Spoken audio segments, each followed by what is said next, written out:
This video is sponsored by Koala Naturals. Koala Naturals provides you with a high-quality, all-natural lye soap that is free of any harsh chemicals, additives, preservatives, or artificial colors. Koala Naturals Lye Soap is gentle and sensitive skin, but tough enough to clean the dirtiest of hands. Use Koala Naturals Lye Soap to clean your counters, dishes, clothes, and even yourself. Pick up your bar of Koala Naturals Lye Soap today at koala-naturals.com.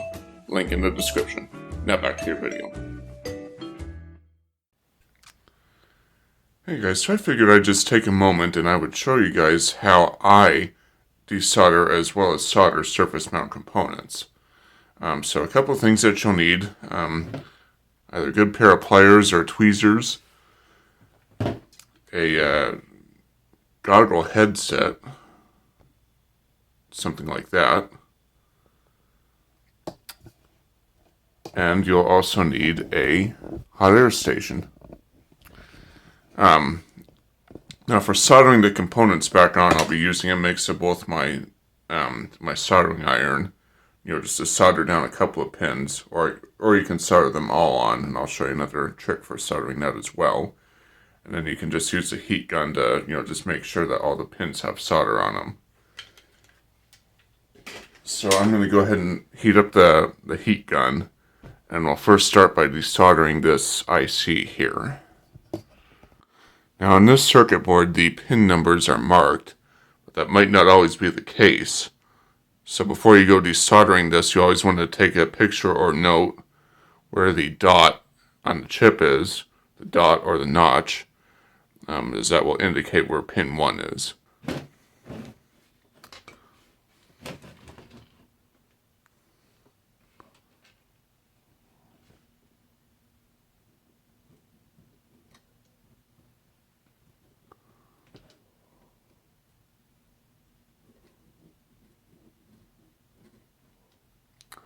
And you can already see how clean these pads are already. So when we start soldering the chip back on, it ought to just pop right back on easily without much of any problems. Now, I like to clean off the excess flux. Just because this stuff can sometimes get, I don't know if it really gets corrosive so much, but I have had it cause problems in the past with flux getting, inside between the solder joint and the PCB pad, the pad on the PCB, and, just causing problems with, continuity and things of that nature. So I always like to just clean it up as best as I can.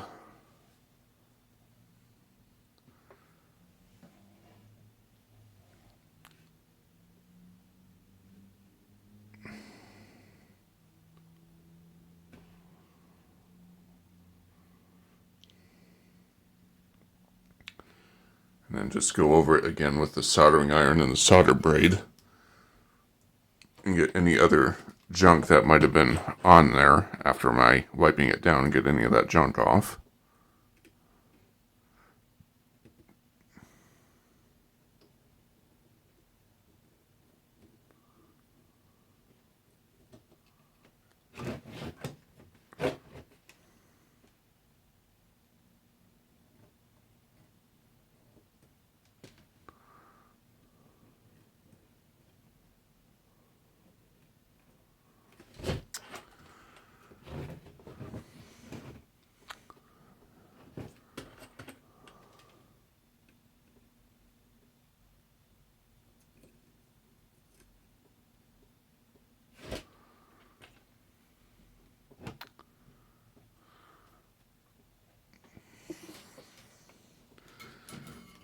Okay, so now we'll go ahead and we'll put the chip back on.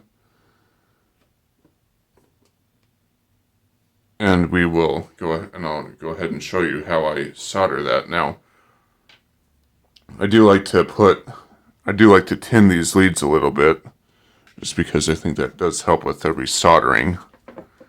So I'll go ahead and I will tin these, And then I'll check for any solder bridges off camera.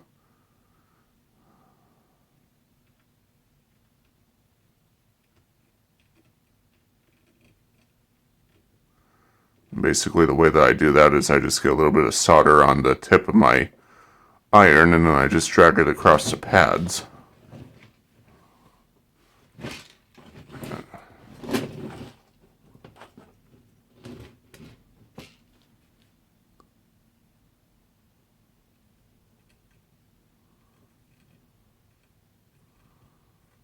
Again, gently drag it across. Don't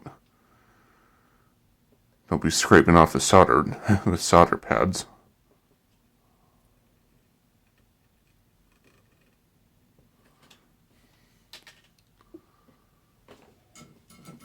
Okay, and I'm going to be checking this off camera just to make sure that there's no solder bridges here.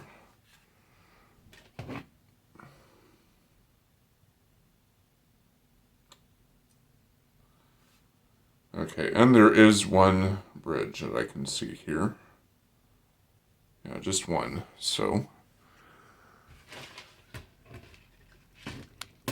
it might not show up on camera, but it's right there on those last two pads there. So the way that I fix that is I just take the iron and I clean it off first. You gotta have a clean iron to do this particular trick here. So I get the iron clean. I just go across those two pads and I flick it.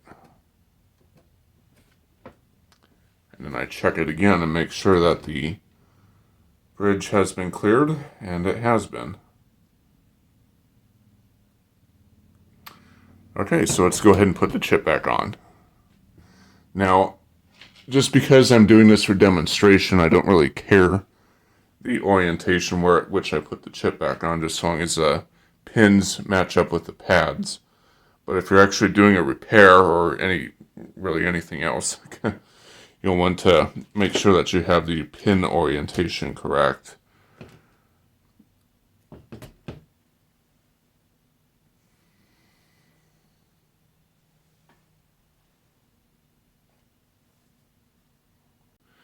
So basically what we want to do now is, get the chips back onto the board there and get the pins oriented right, which we've done that.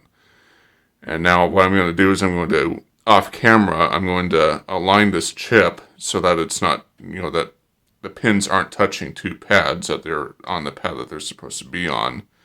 And then I'll solder the first pin down. And then once that's been done, then I'll just solder the rest, and I'll make sure that there's no further solder bridges. And then I'll go over it with the heat gun and just make sure that all pads are soldered properly. Okay, so the pins have been lined up, and I soldered this pin as well as that pin down on the farther part of that side. I soldered those two down, so now I'm going to go through and solder all the remaining pins down. Just doing that kind of flicking technique that I was showing before. And I'll just check and make sure that there's no solder bridges. Okay, so all the pads are soldered down, and essentially how I did it was I just took my soldering iron, put it on one of the pads, like so, and then I just flick it off like that. And what that does, that flicking action helps to prevent any solder bridges between the pins. If you flick it that way, then the solder is going to want to go that way instead of across to the other pin. So now that we've got it all soldered on, I'll go ahead and get the hot air station warmed up. And then what I'll do is I'll use my pliers and I'll push down on the chip. And then I'll run the hot air over it, and that will just make sure that the solder flows and that there's no unsoldered pads or unsoldered pins. So again, I'll preheat the board, just as we did before. Just go over it with the hot air gun. We'll preheat the board, and then once the board has been preheated, then we'll go ahead and we'll do do what we were saying we would do.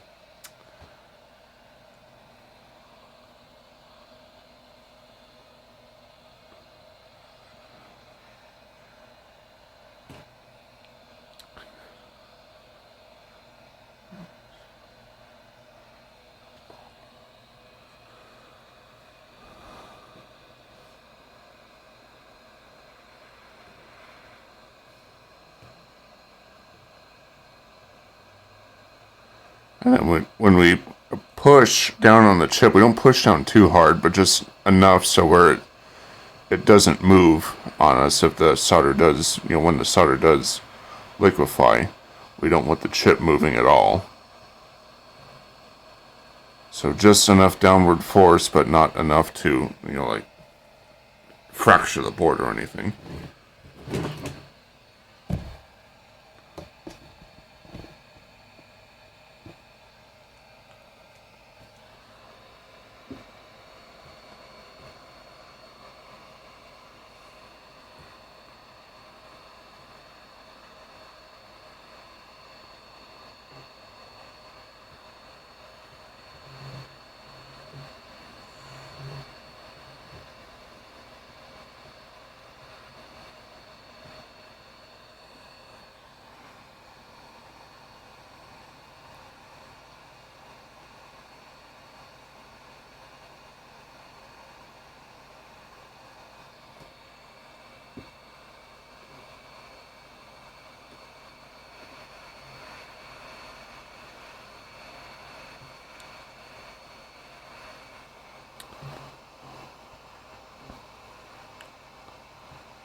And that's basically how you desolder a surface mount chip. Surface mount components like like a surface mount capacitor or surface mount resistor, you can just use a regular soldering gun for that, or soldering iron for that. You don't necessarily need a hot air station for desoldering something like that, but for surface mount transistors or chips like this here, it does make it a lot more easier to work on with a hot air station. And really, surface mount soldering is not that difficult. When you get into soldering ball grid arrays, yeah, that's much more difficult than this, but surface mount soldering is really not that bad. But anyways, yeah, if you got any comments or questions, feel free to let me know in the comments. And thanks for watching. Until next time, goodbye.